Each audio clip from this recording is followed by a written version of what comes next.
Good afternoon.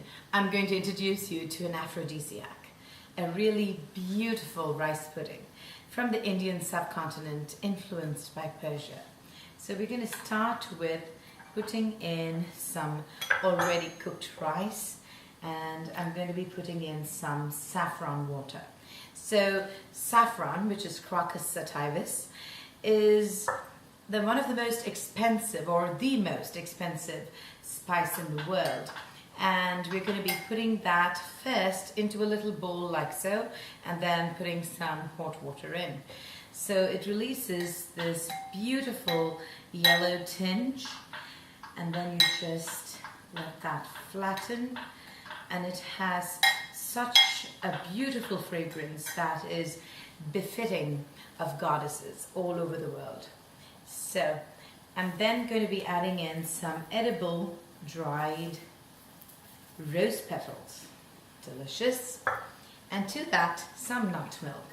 In this case I've decided to go with some almond milk, and then I'm going to go ahead and add the rest of the rice. So this is a really beautiful and delicately flavored pudding that people absolutely love, and it is perfect for seniors. It's really good for them to have some when they're just about to sleep at night. It's really good for young children because it increases circulation. The saffron has such beautiful properties. So we're going to allow that to cook through a little bit. And then at this juncture, we're going to be adding in just a teeny bit of salt, Himalayan pink salt, and some cardamom. Beautiful. And after we do that, I'm going to be adding in some gulkand. Gulkand is a very traditionally prepared rose petal jam. We add that gulkand straight into this. It's so delicious. And it's such a perfect pudding for the summer because roses and cardamom have a very cooling effect on your constitution. Delicious. So just use the back of the ladle to soften up all of the rice, and allow it to really cook. It's delicious. Okay.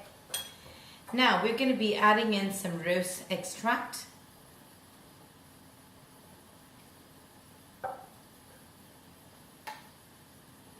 And that's done. So I'm going to be plating up in just a minute, and we'll do a taste test. Oh my God, it smells just divine. So I'd like to normally spoon in some of the rice, and then I'm just going to be putting in the milk. Oh my God, it smells delicious. Just garnish it like so with a little bit of rose, teeny weeny pinch of salt. And this is such a childhood favorite. It's delicate, it's fragrant, and it feels like a kiss from Persia. Until we meet again in another episode of AUMcuisine, this is Priyanka.